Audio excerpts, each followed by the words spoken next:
नमस्कार। Number 1 debate show ताल ठोके में हमारे तमाम दर्शकों का बहुत बहुत स्वागत है। मैं अखिलेश आनंद हूं। 14 अगस्त 2021 को मोदी सरकार ने विभाजन विभीषिका दिवस मनाने का ऐलान किया था और 14 अगस्त 2025 को एनसीईआरटी ने एक मॉड्यूल जारी किया जिसमें जिन्ना, कांग्रेस और माउंटबेटन को देश के बंटवारे का जिम्मेदार बताया गया। सिर्फ इतना ही नहीं, इस मॉड्यूल में देश के पहले प्रधानमंत्री नेहरू के भाषण का वो हिस्सा भी शामिल किया गया जिसमें वो कहते हैं अब हमें देश का बंटवारा स्वीकार करना होगा, नहीं तो और ज्यादा अराजकता का सामना करना होगा। अब एनसीईआरटी के इस नए मॉड्यूल को लेकर कांग्रेस और उसके सहयोगी बीजेपी और सरकार पर हमलावर है। कांग्रेस ने ऐसी किताब को आग लगा देने के साथ ही बंटवारे के लिए मुस्लिम लीग और हिंदू महासभा को जिम्मेदार बताया, जबकि बीजेपी का आरोप यह है कि जिन्ना की सोच अब भी देश में जिंदा है, जिसे कांग्रेस और राहुल गांधी तुष्टीकरण और सांप्रदायिकता के रूप में बढ़ा रहे हैं। ऐसे में आज इसी मुद्दे पर करेंगे चर्चा, क्योंकि एक बार फिर से पार्टीशन पर पॉलिटिक्स हो रही है। एनसीईआरटी ने पार्टीशन पर नया मॉड्यूल जारी करके सियासी संग्राम छेड़ दिया। एनसीईआरटी मॉड्यूल पर कांग्रेस एतराज जता रही है और चुप न बैठने की चेतावनी तक दे रही है, जिसे लेकर एनसीईआरटी के पार्टीशन मॉड्यूल पर कांग्रेस और बीजेपी बिल्कुल आमने सामने हैं। तो आज इसी अहम मुद्दे पर ताल ठोक कर करेंगे चर्चा, लेकिन पहले एक छोटी सी रिपोर्ट आपको दिखा देते हैं। आग लगा दीजिए इस किताब को। ये हिंदू महासभा और मुस्लिम लीग की जुगलबंदी से पार्टीशन हुआ है। इतिहास के अगर सबसे बड़े विलेन कोई है तो राष्ट्रीय स्वयंसेवक संघ है। नहीं होगा कि जिन्ना और राहुल इनकी सोच एक जैसी और एक दूसरे का पर्याय ये बन चुके हैं। इतिहास का ह नहीं, ये नहीं पता इनको, हिस्ट्री का एच नहीं पता इनको, तो अपना बोलते रहें जो बोलना है, इसका कोई मतलब थोड़ी है। विभाजन विभीषिका जो है वो देश को बताने की जरूरत है, आज के जनरेशन को बताने की जरूरत है। इसलिए बहुत अच्छा किया एनसीईआरटी ने इसमें इसको डाला है और कांग्रेस जिम्मेदार रहेगी क्योंकि कांग्रेस का नेतृत्व था। पढ़ाइए ना कि आरएसएस ने हिस्सा लिया था सिविल डिसोबीडियंस में, क्विट इंडिया मूवमेंट्स में, एंटी कम्युनिस्ट सत्याग्रह में, भी पढ़ाइए ना, क्यों नहीं पढ़ाते आप? 2004 में जब सरकार बदली तो उसने उसी महीने पुरानी किताबें ला करके हर सीबीएसई स्कूल में भेजने का निर्णय लिया और एक साल के अंदर पूरा पाठ्यक्रम बदल दिया, किताबें दोबारा बदल दी। अब कांग्रेस को नहीं, गांधी को गुनहगार मान रहे, समझ गए? ये लोग हैं, कहते हैं ना फलाने के हाथ में नारियल। इतिहास इस तरह के टेम्परिंग से नहीं बदलेगा।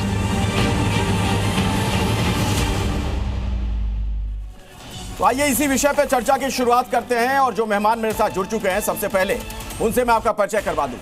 शहजाद पूनावाला प्रवक्ता बीजेपी के हमारे साथ स्टूडियो में मौजूद हैं। चरण सिंह सापरा प्रवक्ता हैं कांग्रेस के, उनके पास भी हम चलेंगे। प्रोफेसर संगीत रागी राजनीतिक विश्लेषक के तौर पर हमारे साथ जुड़ रहे हैं। प्रोफेसर सतीश प्रकाश राजनीतिक विश्लेषक के तौर पर हमारे साथ जुड़ने वाले हैं। पंकज शर्मा है वरिष्ठ पत्रकार, उनसे भी बातचीत होगी।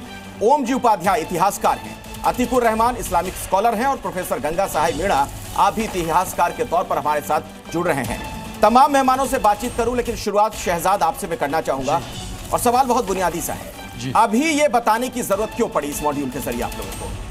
देखिए, ऐसा है, जो इतिहास से सबक नहीं लेते वो इतिहास बार बार दोहराते हैं, ये प्रचलित बात है। और कांग्रेस तो खैर अपना इतिहास गिनाते गिनाते ही राजनीति करती है, वो तो इतिहास में रहते रहते इतिहास बन चुकी है। कांग्रेस को इतिहास से कब से समस्या होने लगी? ये तो आधे टाइम इंदिरा जी के और आधे टाइम नेहरू जी के वंदना से ऊपर आते हैं क्या? और ये तो हमारे लिए नहीं है, ये डिस्कोर्स तो स्टूडेंट्स के लिए है। स्टूडेंट्स को अनफिल्टर्ड इतिहास सिखाया जाना चाहिए भाई। अगर किसी को क्रेडिट दिया जाता है फ्रीडम स्ट्रगल का, तो वहां पर उस समय पर अब 2-3 लॉजिकल बातें बताइए। ये टू नेशन थियरी वैसे सर सैयद अहमद ने स्टार्ट की, सर तो नहीं लगाना चाहिए, सैयद अहमद ने स्टार्ट की 1860s में। आरएसएस का जन्म हो 1925 में, फिर भी आरएसएस को दोष देते हैं। जो लागू कर सकते थे टू नेशन थियरी, सत्ता के शिखर पर कौन था? कांग्रेस और मुस्लिम लीग, और वो विदेशी कौन था? वो माउंटबेटन। रोक कौन सकता था? अखिलेश जी। ये 3 लोग। मान लीजिए मैंने आपको कुछ बोला, आप ऑन एयर बोलेंगे या आप नहीं बोलेंगे तो आपके हाथ में ना, ultimately you can be the final person, right? तो कांग्रेस फाइनल पर्सन थी नहीं थी। उसके अलावा मैं आपको बताता हूं, उस समय पर आपको याद होगा कि मौलाना आजाद ने भी सपोर्ट किया। नेहरू जी का कोटेशन है कि मैं इसको राइट तो नहीं मानता पर अब और कोई चारा नहीं बचा।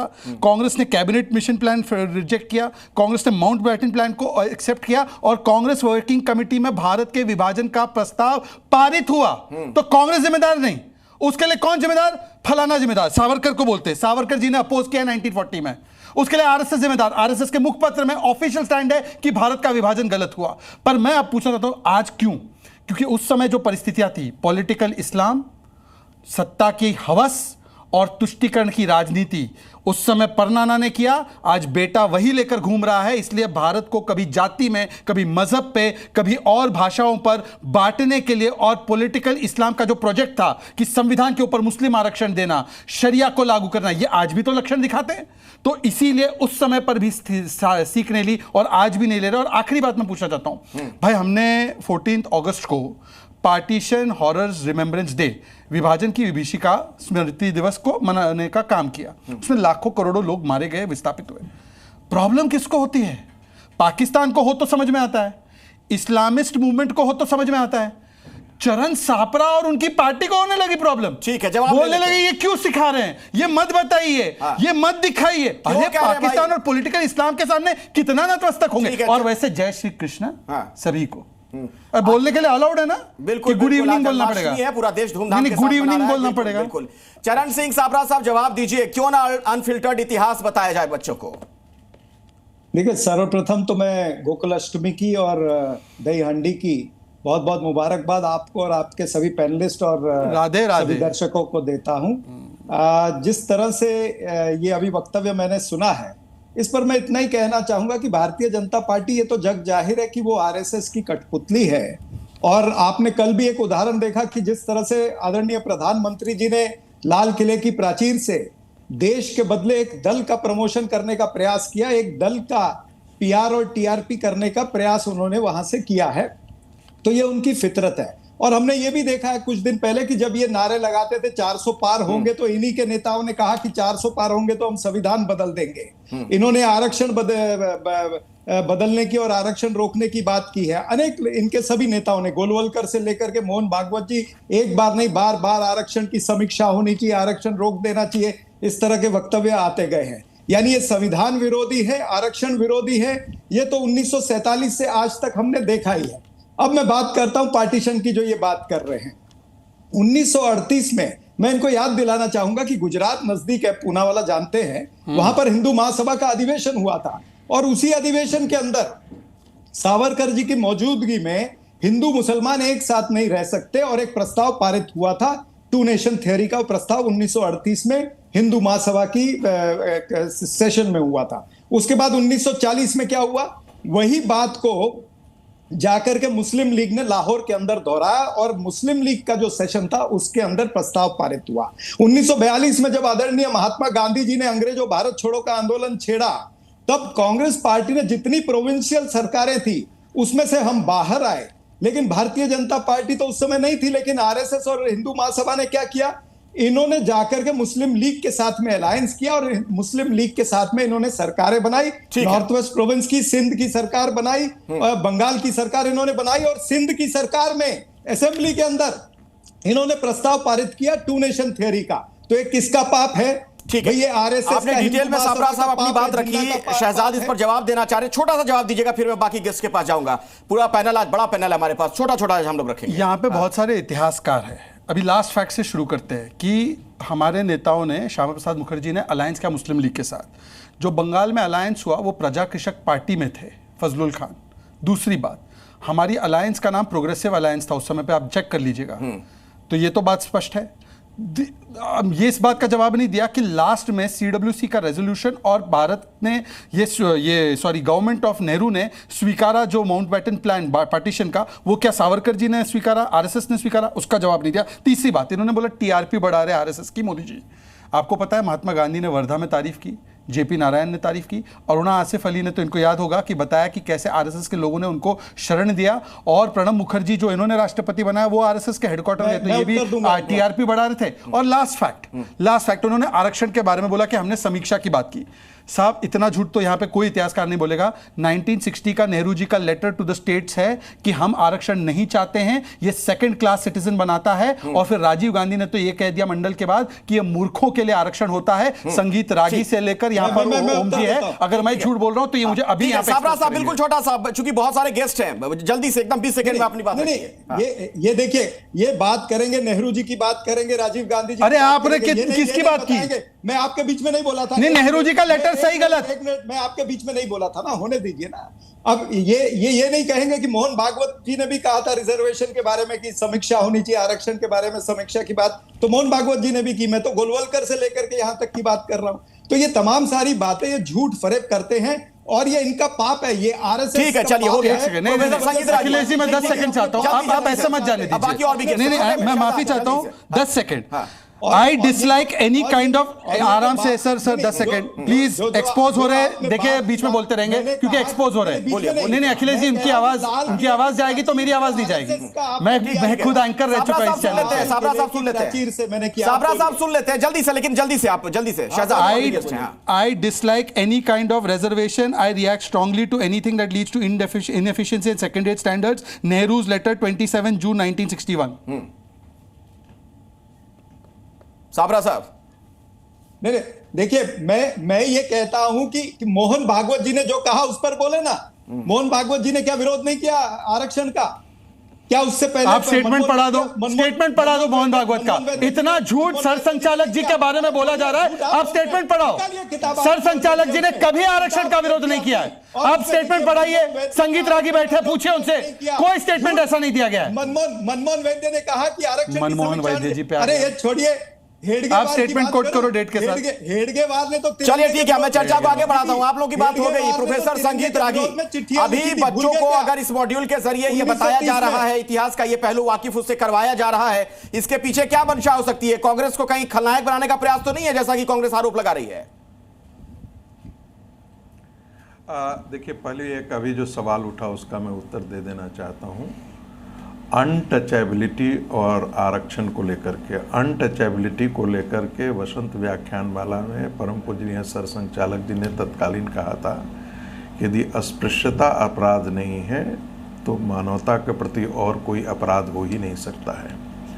दूसरी बात, आरक्षण अच्छे लोगों को मिले, ज़रूरतमंद लोगों के लिए इसके लिए समीक्षा की बात कही गई थी। आरक्षण खत्म करने के लिए राष्ट्रीय स्वयंसेवक संघ ने कभी नहीं कहा, और परम पूजनीय सर संचालक जी ने फिर इस बात को दोहराया है कि एक भी व्यक्ति हिंदू समाज का यदि पीछे छूटा हुआ रहता है तब तक आरक्षण जारी रहना चाहिए। ये बात परम पूजनीय सर संचालक जी ने कहा है। अब आते हैं कि क्या पार्टीशन, सब कोई जानता था कि जून 1948 में पार्टीशन होना था। एकाएक 3 जून 1947 को हुआ कि हम पार्टीशन करने जा रहे हैं। अब इतनी जल्दीबाजी में कौन था? क्या पंडित नेहरू इतनी जल्दीबाजी में थे? क्या लॉर्ड माउंटबेटन उसके हिस्से थे? क्या ब्रिटिश एजेंसियां उस समय की इसके हिस्से थे इस एकाएक करने के?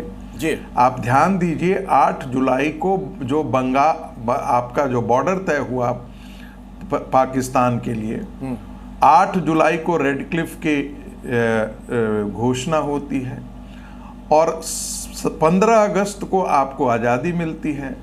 17 अगस्त को बाउंड्री निर्धारित होता है कि यानी कि ये हिस्सा पाकिस्तान का होगा, ये हिंदुस्तान का होगा। 1931 की जनसंख्या उसका आधार बनता है। तो इतनी जल्दीबाजी में कौन था, इसका गुनहगार कौन था? और पहली वोट चोरी से तो प्रधानमंत्री इस देश का, नेहरू जी इस देश के प्रधानमंत्री बने थे। पहली वोट चोरी वहां से शुरू हुई थी, क्योंकि कांग्रेस के किसी भी वर्किंग कमेटी ने पंडित नेहरू को तो नाम भी नहीं लिया था। तो कौन सी ऐसी ताकतें थी जिनको लगता था कि यदि देश के प्रधानमंत्री नेहरू तो देश को मन मुताबिक ब्रिटिशियों के अनुसार हाँका जा सकता है। इसका जवाब देना चाहें आप? यदि पटेल बनते हैं तो देश को उस अनुसार नहीं हाँका जा सकता है। साबरा साहब आता हूं आपके पास। देखिए संगीत रागी जी बिल्कुल। साबरा साहब एक मिनट सर, और भी लोगों को बोलने दिए, चूंकि बहुत बड़ा पैनल है, सबको मौका मैं देना चाह रहा हूं। आप पंकज शर्मा जी कांग्रेस के ऊपर एलिगेशन ठीक, आता हूं साबरा साहब, मैं आऊंगा, आपको पूरा वक्त दिया जाएगा, अपनी बात रखिएगा। पंकज जी लगाया और कांग्रेस जवाब नहीं देगी। अच्छा ठीक है, बोलिए जल्दी से साबरा साहब, 20 सेकंड में। और भी लोग हैं ना, आप देख रहे हैं पैनल कितना बड़ा है, सबकी बात आनी चाहिए। मैं समझ रहा हूं, ठीक है, जल्दी जवाब, इसका जवाब यहीं पर देना जरूरी बनता है। अच्छा दीजिए, आप जल्दी दीजिए, 20 सेकंड में। झूठ परोसा जा रहा है। बात यह थी कि उस समय तक दंगे भड़क गए थे और बंगाल में, बिहार में और पंजाब में दंगे शुरू हो गए थे। अंग्रेजी सरकार को पहली बात तो इसका एक फिक्र था कि यहां पर कोई सिविल डिसोबीडियंस जैसा ऐसा मूवमेंट नहीं हो जाए। दूसरी बात जो है, उनको यह था कि वो सेकंड वर्ल्ड वॉर हार चुके थे। सेकंड वर्ल्ड वॉर हार, ठीक है, आप इतिहासकारों को भी जरा बोल लेने दीजिए। आप लोग तो राजनीतिक पार्टी के नुमाइंदे हैं, मेरे साथ कई हिस्टोरियंस हैं, जरा उनको भी अपनी बात रखने दीजिए। लेकिन उससे पहले पंकज शर्मा जी, अगर अपनी बात आप रखना चाह रहे हो। 10 सेकंड ठीक है साबरा साहब, नहीं सर नहीं हो पाएगा ना, बाकी मेहमान भी आप देखिए प्लीज। आप मेरा उत्तर पूरा नहीं होने देंगे ना। 10 सेकंड ले रहा हूं, 10 सेकंड। तीसरी बात तो बोलने दो। दो बातें मैंने कही कि अंग्रेज जो है वो सेकंड वर्ल्ड वॉर हार चुके थे और वो भी खुद कमजोर हो चुके थे, वो भारत के अंदर उतना इन्वेस्टमेंट नहीं करना चाहते थे। इस चर्चा की शुरुआत में एक बात कही शहजाद पूनावाला ने कि अनफिल्टर्ड इतिहास बच्चों को क्यों ना बताया जाए, क्यों ना पढ़ाया जाए। पंकज शर्मा जी चलो मैं बाद में बताता हूँ। देखिए 1990 में विश्वनाथ प्रताप सिंह ने इतना लंबा आरक्षण लागू कर रहा हूँ, नहीं सेवक संघ ने क्या कहा था? अरे इनको बोल लेने दीजिए पहले भाई। नहीं आप पहले बोल लीजिए। नहीं अरे आप बोलिए, पंकज जी रखिए अपनी बात है। मैं भी आप ही की बात कह रहा हूँ सपरा साहब, दूसरों को भी थोड़ा मौका मिलने दीजिए, इसमें कौन सी बात है भाई? अगर संगीत रागी जी मुझे रोके या शहजाद रोके तो मैं समझ सकता हूँ, आप ही मुझे बोलने से रोके दे रहे हैं। अजीब बात है। आप ही की बात आगे बढ़ाइए पंकज जी, बोले। अरे मैं नहीं रोक रहा हूँ किसी को भाई।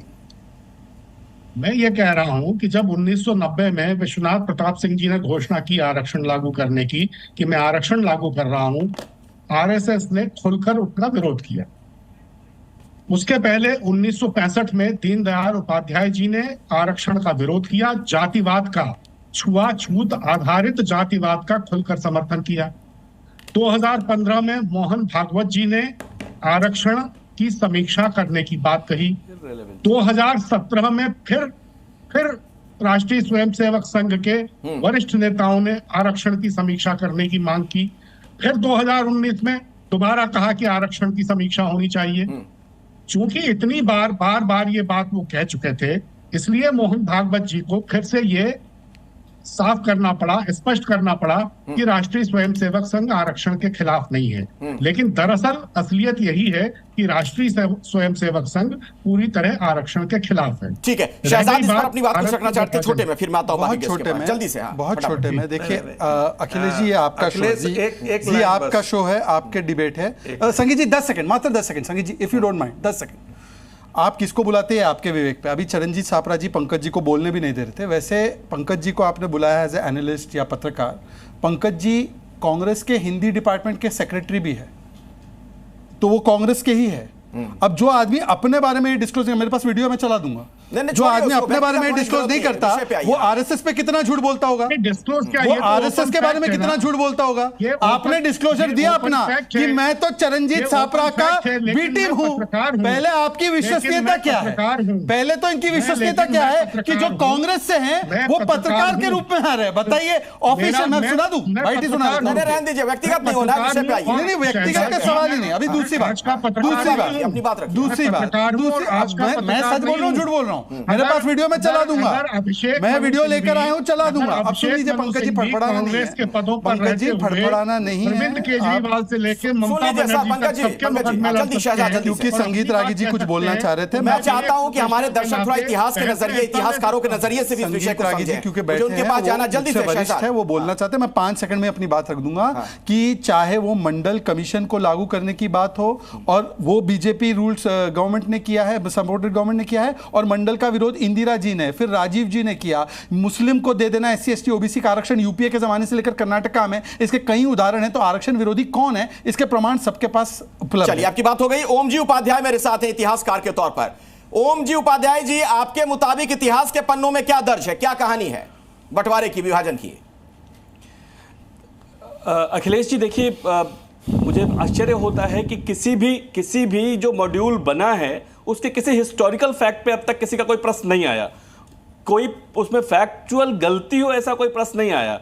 और देखिए ये सच्चाई है, केवल अगर मैं पीछे ना जाऊं 1930 से लेके 1947 के इतिहास को अगर ध्यान से देखिए आप, तो अल्लामा इकबाल ने 1930 में मुस्लिम लीग की अध्यक्षता करते हुए जो अपना भाषण दिया था, जिसमें पहली बार, उसके पहले भी एक आध बार छुटपुट मांगे हुई थी उसकी, सैयद कादिर बिलग्रामी वगैरह का 2-3 रेफरेंसेज आते हैं, लेकिन उन्होंने पहली बार बहुत स्पष्ट तरीके से कहा था कि भारत के अंदर ही एक मुसलमान भारत होना चाहिए।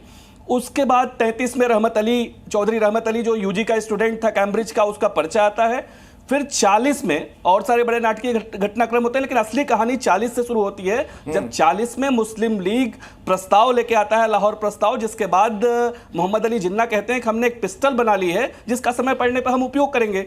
और उसके बाद के सारे डेवलपमेंट्स आप देख लीजिए। तो अगर विभाजन के गुनहगारों की सही पड़ताल करनी है तो इसी क्रम में करना पड़ेगा ना। उसके बाद आप देखिए, उसके बाद जिस तरीके से माउंटबेटन 22 मार्च 1947 को आता है, 29 मार्च से लेके 6 मई के बीच उसकी 133 मुलाकातें हैं। हडसन ने उन सारे को, द ग्रेट डिवाइड एक पुस्तक लिखी है जिसमें उन सारी मीटिंग्स का बहुत सिलसिलेवार ब्यौरा लिखा है। आप उससे गुजरिए, आपको विभाजन में किसकी गलती है बहुत स्पष्ट पता चल जाएगी। एक बात। दूसरी बात, कांग्रेस इससे कैसे, देखिए कांग्रेस उस समय इस स्थिति में थी कि वो निर्णय ले सकती थी या निर्णय को प्रभावित कर सकती थी। आप बताइए कि 3 जून को जब वो पार्टीशन प्लान अपना घोषित करता है, 4 जून को कॉन्स्टिट्यूशन क्लब में, 4 जून 1947 को, उसके बाद 14 जून की जो एआईसीसी की मीटिंग है, 14 से 16 जून हुई, 14 जून की उस मीटिंग में 400 सदस्यों में से एआईसीसी की केवल 200 लोग आए, 200 में से 158 ने वोटिंग की, 158 में से 129 ने विभाजन के पक्ष में वोटिंग की। तो बहुत स्पष्ट है। आप पुरुषोत्तम दास टंडन और प्रोफेसर गंगा साहब मीणा मेरे साथ इतिहासकार के तौर पर स्टूडियो में। गफ्फार खान, ओम जी जो कह रहे हैं उन फैक्ट्स को कैसे इग्नोर किया जा सकता है? ठीक है गंगा साहब जी। देखिए, जो मॉड्यूल लाया गया है एनसीईआरटी के द्वारा, उसकी मंशा को सबसे पहले हमको समझना पड़ेगा। क्या ऐसी कोई परंपरा रही है कि अचानक से कोई विद्यार्थियों के सामने मॉड्यूल प्रस्तुत कर दिया जाए? तो मुझे लग रहा है कि एक राजनीतिक उद्देश्य से ये मॉड्यूल लाया गया है और जिसमें किसी पक्ष को दोषी ठहराने के लिए लाया गया है। या तो संपूर्णता में प्रस्तुत करिए और पाठ्यक्रम में उसको शामिल करिए। मैं आपको एक अनुभव बताऊं, जब मैं देश से बाहर कुछ समय रहने का मौका मिला तो पाकिस्तान की किताबें भी मैंने पढ़ी कि पाकिस्तान कैसा इतिहास पढ़ाता है। एक जिज्ञासा होती है कि हमारा एक साझा इतिहास है, तो हम उसको कैसे देखते हैं, हमें कैसे पढ़ाया जाता है, पाकिस्तान के विद्यार्थियों को कैसे पढ़ाया जाता है। तो वहाँ का इतिहास में से ऐसी सारी बातें जो साझा इतिहास को बताती हैं वो सब डिलीट कर दी गई और वहाँ पर सिर्फ एक पक्षीय इतिहास पढ़ाया जाता है। तो मुझे बड़ा अच्छा लगा कि देखो हमारा इतिहास कितना व्यापक है कि पूरी संपूर्णता में प्रस्तुत करता है। अब हम क्या कर रहे हैं, उसमें से उस संपूर्णता को, साझेपन को काटते जा रहे हैं।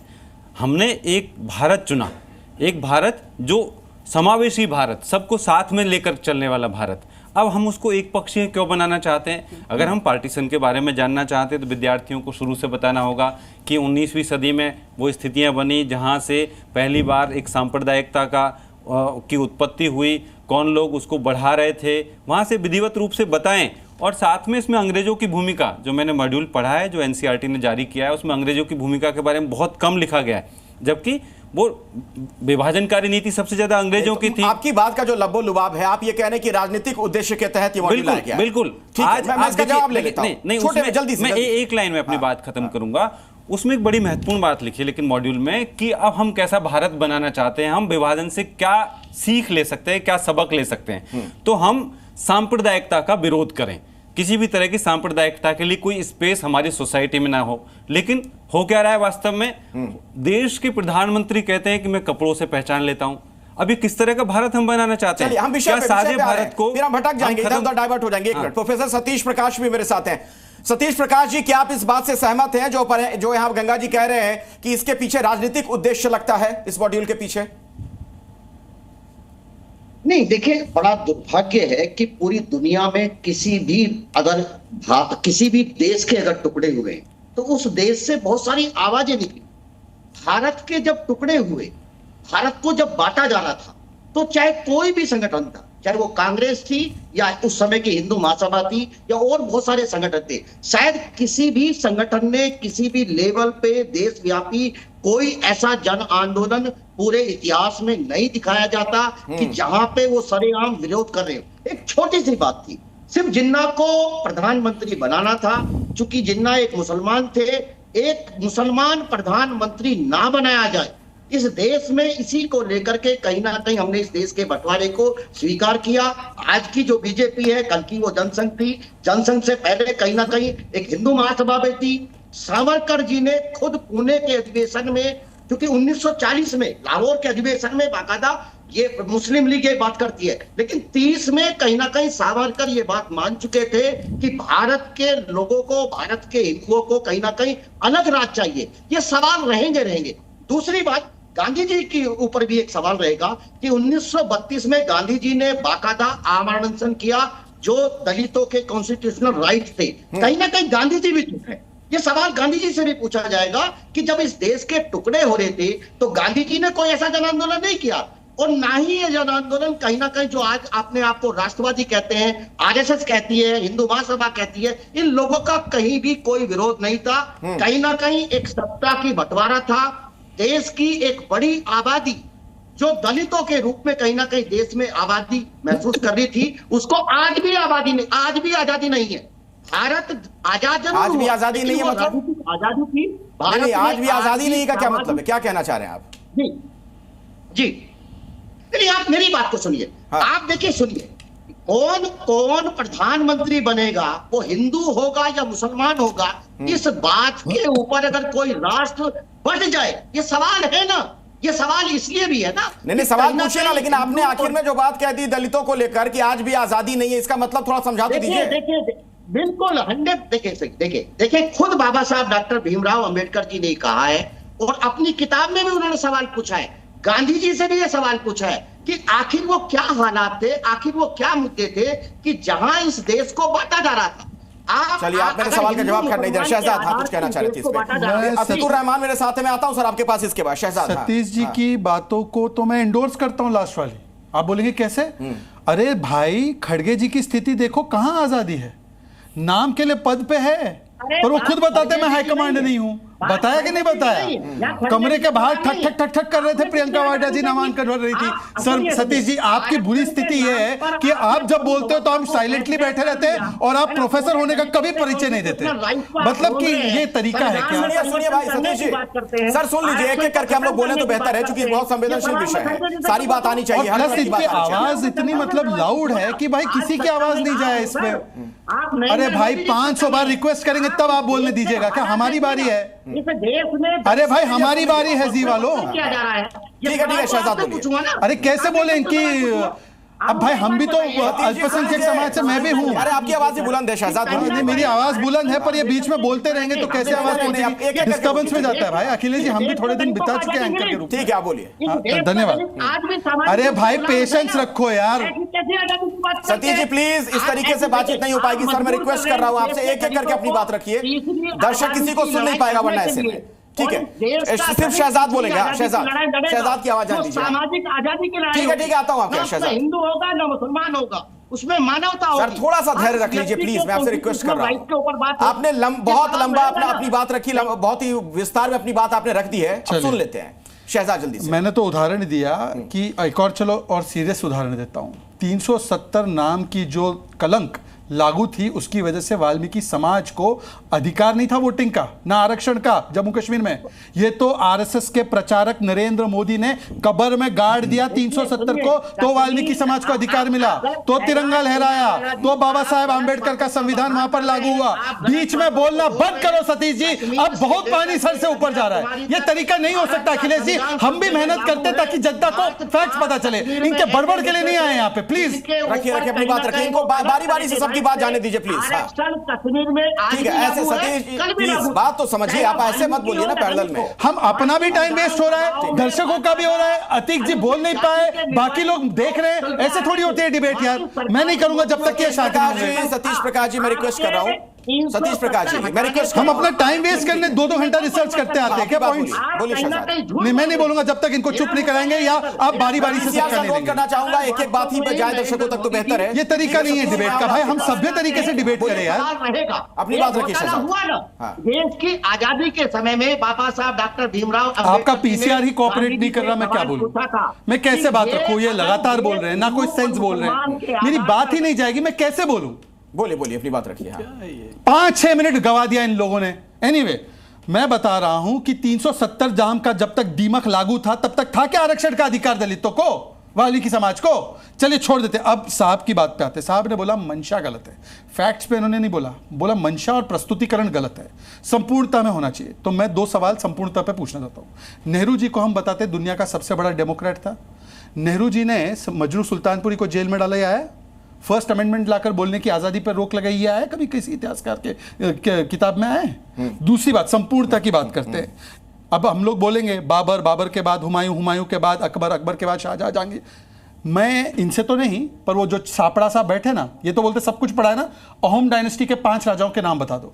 अहोम डायनेस्टी मुगल डायनेस्टी जितनी है उससे ज्यादा उन्होंने रूल किया। मुगलों को तो 17 बार 20 बार मारा।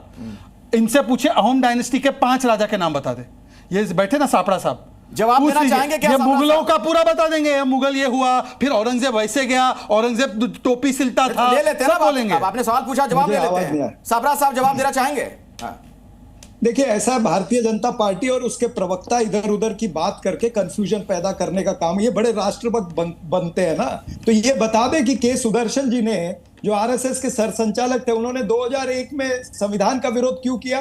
क्यों उन्होंने ऐसे लिखा था कि संविधान जो है वो राष्ट्र की भावना को प्रतिबिंबित नहीं करता है और इसकी पूरी तरह से समीक्षा होनी चाहिए। आप बड़े ये बनते हैं ना, राष्ट्रभक्त बनते हैं ना। इसी तरह से हेडगेवार जी का जवाब दे दीजिए कि हेडगेवार जी ने जब 1929 में महात्मा गांधी जी ने पूर्ण स्वराज, आप दोनों अपनी अपनी सहूलियत के हिसाब से सवाल ले रहे हैं, उसका जवाब दे रहे हैं। शहजादा फंस क्यों रही है बताइए मुझे। अतीकुर रहमान के पास जाना जल्दी। देखिए, कभी कभी सवालों का जवाब देने में ही लाभ होता है। उन्होंने अभी पूर्ण स्वराज का जिक्र किया। एक second sir, 10 second sir, 10 second आप ही की बात से बोल रहा हूं, आप ही की बात का जवाब पॉइंट टू पॉइंट दे रहा हूं प्लीज। उन्होंने अभी पूर्ण स्वराज का जिक्र किया। संगीत रागी बैठे हैं। पूर्ण स्वराज का जब कॉल आया कांग्रेस से, तो हमारे आरएसएस के लोगों ने कहा कि हर शाखा में झंडा लहराकर और हर जगह पर वो पूर्ण स्वराज को जो है आगे करने का काम कीजिए। पूछिए रागी जी से, पूछिए। डायरेक्टिव था, मैं डायरेक्टिव पढ़ सकता हूं। के पास जाऊं उससे पहले अतीकुर रहमान इस्लामिक स्कॉलर हमारे साथ मौजूद है। अतीकुर रहमान साहब, अगर इतिहास के इस मॉड्यूल को एनसीईआरटी में इंट्रोड्यूस किया जा रहा है तो इसमें क्या दिक्कत है, क्या आपत्ति आप लोगों की? ठीक है, हो गया, आपकी बात होगी। अतीकुर रहमान। अखिलेश जी, जब ये हम तलाशने जाएंगे कि पार्टीशन का कसूरवार कौन था, तो सबसे अहम मुद्दा इसमें ये आना चाहिए कि जो गलतियां हमारे लीडर्स ने पास्ट में की, क्या हम अभी अफोर्ड कर सकते हैं कि हमारे आज के लीडरान भी उन्हीं गलतियों को रिपीट करें? यहां पर डॉक्टर रफीक जकरिया ने हु डिवाइडेड इंडिया नाम की एक किताब लिखकर काफी कुछ हमको बताया है, काफी रिसर्च बेस्ड बुक लिखी है। उसमें guilty man of India partition, जो कि राम मनोहर लोहिया की लिखी हुई किताब है, जहां राम मनोहर लोहिया कह रहे हैं every Indian leader with the exception of Mahatma Gandhi was responsible for partition. अब इसके अंदर आप तुलना कर सकते हैं, माउंटबेटन भी शामिल था, ब्रिटिश साम्राज्य भी शामिल था, बहुत सारे लीडर्स हमारे जिन्होंने उस वक्त में खुफिया जानकारियां ब्रिटिश को दी, वो सारे शामिल थे। अब यहाँ पर अहम मुद्दा ये आता है कि ओम जी ने अभी कहा कि भाई सबसे पहले अगर पार्टीशन का डिमांड किसी ने किया, शायद उन्होंने यही कहा कि अल्लामा इकबाल ने किया। नहीं, अल्लामा इकबाल ने, ओम जी मैं क्लैरिफाई कर दूं, उन्होंने इंडिया की बात की थी, 2 सेपरेट नेशंस की बात नहीं की थी।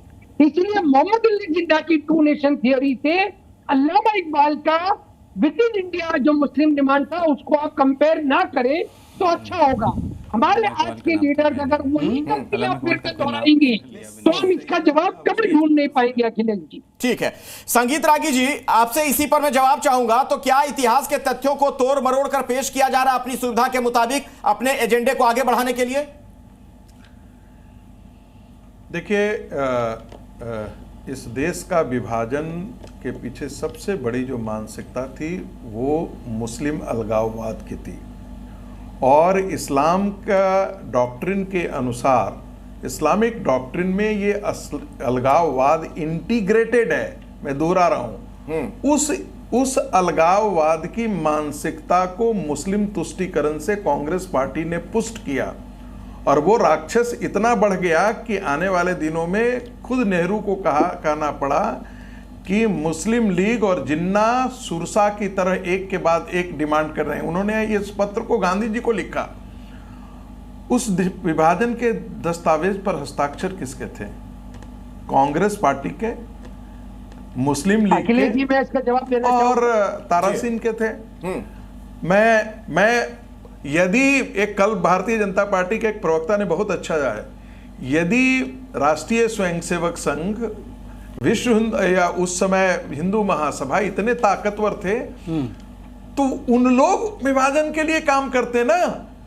विभाजन के काम के लिए तो कांग्रेस पार्टी काम कर रही थी, तो जिम्मेदार भी उसी को ठहराया जा सकता था। और ये बड़ा सवाल होता है भाई, जब कब कहा जा रहा था कि हमारी लाश पर विभाजन होगा, हर जगह नोआ खाली में भी गांधी जी चले गए, तो ऐसी कौन सी ताकतें थी जो विभाजन के लिए उनको तैयार कराई? कौन सी ताकतें थी? अतीकुर रहमान जवाब देना चाह रहे हैं। ठीक है, वो विश्व थी नहीं। वो हिंदू महासभा थी, वो तो कांग्रेस ही थी। और गांधी जी उसके लिए तैयार क्यों हो गए? जवाब दीजिए। आज क्या वो मानसिकता मर गई है क्या? मुस्लिम मानसिकता में कोई अंतर आया है क्या? नहीं अंतर आया है, अभी भी वही मानसिकता है। अतीकुर रहमान जी। अखिलेश जी, यही मानसिकता थी आरएसएस की उस वक्त में, जिसने जिन्ना के एक उपज को मुस्लिम के साथ, कुरान के साथ और इस्लाम के साथ जोड़ दिया। अगर संजीत रागी जी ये हकीकत होता तो मेजॉरिटी मुसलमानों को पाकिस्तान चले जाना चाहिए था। ऐसा नहीं हुआ। हमने, हमारे दादा परदादा ने अपनी देशभक्ति का इम्तिहान दिया। उन्होंने सारे के सारे लोगों ने मुस्लिम लीग को ही वोट किया था। इस देश के सारे मुसलमान लाखों की संख्या में आकर के मुस्लिम लीग की सभाओं में भाग लेते थे। और देखिए, दरअसल बात यहीं पे रुक नहीं रही है। मैं चर्चा को थोड़ा और आगे बढ़ाता हूं, शहजाद को बहस में लाता हूं, उसके बाद सापरा साहब जवाब दीजिएगा। आप लोग अब ये क्यों कहने लगे कि वही जिन्ना वाली मानसिकता आज भी जिंदा है? मुस्लिम आरक्षण की बात कौन कर रहा है? नहीं, ऐसा है। मुस्लिम मेरे लिए है। मैं शहजाद से पूछ रहा हूं, इस पर जवाब दीजिएगा। सापरा साहब आप दीजिएगा, इनके बाद आप ही का नंबर है। हाँ शहजाद। उस समय पर मुस्लिम इलेक्टोरेट, मुस्लिम राष्ट्र, आज आंबेडकर जी के संविधान जिसमें धर्म के मजहब के आधार पर आरक्षण की कोई व्यवस्था नहीं, वहां पर मुस्लिम आरक्षण, मुस्लिमों का पहला अधिकार। कर्नाटक की बात कर रहे हैं आप? कर्नाटक से लेकर हर जगह। मनमोहन सिंह की सरकार ने तो 2 बार बोला कि मुस्लिम का पहला राइट। क्यों भाई, मुस्लिम का पहला राइट क्यों होगा? दूसरी बात जो अभी अतीकुर रहमान कह रहे थे, अंग्रेजों की मुखबरी, 10 सेकंड लेकर, आपने ये नाम सुने? George jewel, William Edinburgh, Alfred web, Henry cotton, Annie Besant. ये अंग्रेजी सरकार के सेक्रेटरी कांग्रेस के अध्यक्ष थे। और आरएसएस वाले जो जेल जा रहे थे, चिमुरष्टी सत्याग्रह, जंगल सत्याग्रह, एक बार जेल गए थे हेडगेवार जी, तो उनका स्वागत मोतीलाल नेहरू ने किया जब बाहर आए। वो लोग तो, हम लोग तो अंग्रेजों के दलाल थे। हम अंग्रेजों से लड़ रहे थे पर हम दलाल थे। और जिनके पार्टी का नेतृत्व अंग्रेजी सरकार की हुकूमत के सेक्रेटरी, करेक्ट और रॉन्ग? मिस्टर मीना, ये राइट है रॉन्ग है, बताइए। देखिए, अंग्रेजों जवाब दे दीजिए। मीना साहब के लिए सवाल है, जवाब दीजिए इसका। मैं डेट भी बोल देता हूं, 1894, 1904, 1890, 89, 1910। गंगा साहब मीना जी, देखिए जो मेरे ये ऐतिहासिक तथ्य है कि नहीं जो कह रहे हैं शहजाद? नहीं, तो शहजाद भाई क्या करते हैं, थोड़ा तेज बोलते हैं, कुछ ऐसा लिख करके लाते हैं कि पूरी डिबेट को डाइवर्ट करने की नहीं, लेकिन जो बातें ये कह रहे हैं वो सच्चाई है कि नहीं, जरा ये तो बताइए। आप ख्याल से नहीं है, ये देखना पड़ेगा, लेकिन मूल रूप से देखना पड़ेगा। अगर आप कह रहे हैं तो इसका मतलब है कि आप इतिहासकार होकर संशय की स्थिति में। देखना पड़ेगा कि किसने किसके लिए काम किया, क्योंकि अब मूल सवाल तो वहां है कि भाई आप कह रहे हैं जॉर्ज ज्यूल उनके प्रेसिडेंट नहीं थे, विलियम एडनबर्ग नहीं थे कांग्रेस के सेक्रेटरी, प्रेसिडेंट? तो प्रेसिडेंट होने से क्या हुआ? कांग्रेस के प्रेसिडेंट अंग्रेजी सेक्रेटरी, और अंग्रेजों से लड़ रहे थे। गजब की लड़ाई चल रही थी। व्हाट ए लड़ाई! अंग्रेजी सरकार का सेक्रेटरी है प्रेसिडेंट पार्टी का, और वो लड़ाई लड़ रहे थे अंग्रेजों के खिलाफ। तो बनाने में शुरू में आप देखिए कि कोई आंदोलन अंग्रेजों का हाथ था, कोई आंदोलन अंग्रेजों का हाथ था। आपका तो कहीं नहीं था। आप तो राष्ट्रीय स्वाधीनता में थे ही नहीं। चलिए, उसमें तो अंग्रेज थे, आप तो कहीं थे ही नहीं आजादी की लड़ाई में। उसके बारे में क्यों नहीं बात करें? कहीं थे ही नहीं। बता दूं, अब बार-बार सवाल पूछा जा रहा है, बार-बार सवाल जंगल सत्याग्रह किसने लीड किया? बार-बार पूछा जा रहा है। बताइए, जंगल सत्याग्रह में कौन? देवीपत चौधरी कौन? नहीं, जगतपति बार-बार ये कुमार पूछा कौन, जा रहा है। बताइए। अरे भाई, माउंटबेटन उसी को तो सत्ता सौंपेंगे जो देश का प्रतिनिधित्व कर रहा है, जो आजादी की लड़ाई लड़ रहा है। उससे कैसे पूछेंगे जो आजादी की लड़ाई में शामिल ही नहीं है? कैसे पूछेंगे उससे, बताइए। एक ही लाइन में इनका ध्वस्त कर दूं झूठ। लाला हंसराज, दिल्ली, एक सेकंड रुक जाइए। दिल्ली सरसंघचालक Lala Hansraj provided be refuge in his house for 10-15 days. Aruna Asaf Ali, हमारा कोई रोल नहीं था। मीणा जी, चश्मे उतार के बात कीजिए। ये हरा चश्मा जो पहना है ना आपने से, जो वोट बैंक की पॉलिटिक्स का और कांग्रेस की, ऐसे ही इतिहाासकारों ने इसी को करेक्ट करना। आप बताइए, मैं जो बोल रहा हूं अंग्रेजी सरकार के लोग देश बनाना चाहते हैं। आप जिस चश्मे से देखना चाहते हैं पूरे इतिहास को, उससे मैंने मत गलत देखिए। कोट किया क्या? मैं आपसे कहना चाहता हूं, जी को गलत कोट किया। आप साझा इतिहास की बात क्यों नहीं करना चाहते? आप हमेशा डिवाइड एंड रूल में क्यों जाना चाहते हैं? आज भी आप बांटना चाहते हैं, आज भी आप बांटना चाहते हैं। सापरा साहब, ये जो एनसीईआरटी का मॉड्यूल इंट्रोड्यूस किया गया है, इससे जो साझा इतिहास की बात बार बार हो रही है, क्या वो जो कॉन्सेप्ट है, जो अवधारणा रही है, वो ध्वस्त हो जाएगी? इससे पूछ रहे, मेरे से पूछ सापरा साहब, आप ही से सवाल है मेरा। हाँ, देखिए ऐसा भारतीय जनता पार्टी अपनी सुविधा अनुसार काम करती है। अपनी सुविधा अनुसार, मैंने कहा ना पहले ही शुरुआत में कि अपने किए हुए पाप जो है उन पर पर्दा डालने का एक प्रयास कर रही है। लेकिन लोग भूलेंगे नहीं, लोग ये नहीं भूलेंगे कि आपने मुखबिरी की थी, आपने अंग्रेजों का साथ दिया, महात्मा गांधी की क्विट इंडिया मूवमेंट का आपने विरोध किया, आपने सुभाष चंद्र बोस की जो आजाद हिंद फौज है उसमें लोगों को भर्ती होने से रोका, आपने जो है संविधान का विरोध किया, संविधान की कापियां रामलीला मैदान के सामने जलाई।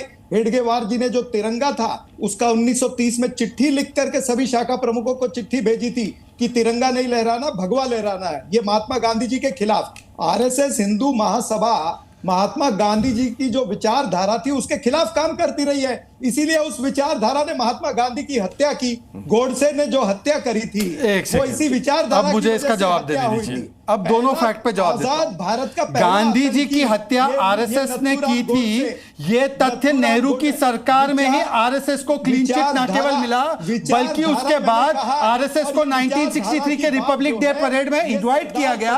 उसके बाद इनके राष्ट्रपति प्रणब मुखर्जी, आखिरी राष्ट्रपति जो कांग्रेस से बनाया, वो उनके हेडक्वार्टर गए। महात्मा गांधी ने स्वयं प्रशंसा की, जेपी ने प्रशंसा की, पर आरएसएस के ऊपर कितना बड़ा झूठ, जिसके लिए राहुल गांधी कोर्ट केस लड़ रहे हैं, जिसमें राहुल गांधी को फटकार पड़ी है। दूसरी बात, सर लगातार बीच में बोल रहे हैं, लगातार बीच में बोल रहे हैं, जल्दी से मैं कैसे बोलूं, वो बीच में बोल रहे हैं, फिर भी इम्तिहान बड़ी खबर आ गई, जल्दी खत्म करिए इसको। सुभाष चंद्र बोस जी की स्पाइंग नेहरू ने, सर प्लीज बीच में मत बोलिए, सुभाष चंद्र बोस जी की स्पाइंग नेहरू ने कराई, हमने प्रतिभा कर्तव्य पथ पे लगाई, हमने उनके खिलाफ। मैं आप लोगों को रोकना चाहूंगा, ये बहस और लंबी हो सकती थी, बहुत ही संवेदनशील मसला है और मैं चाहता था कि दर्शकों तक हर बात जाए, हर किसी का नजरिया जाए।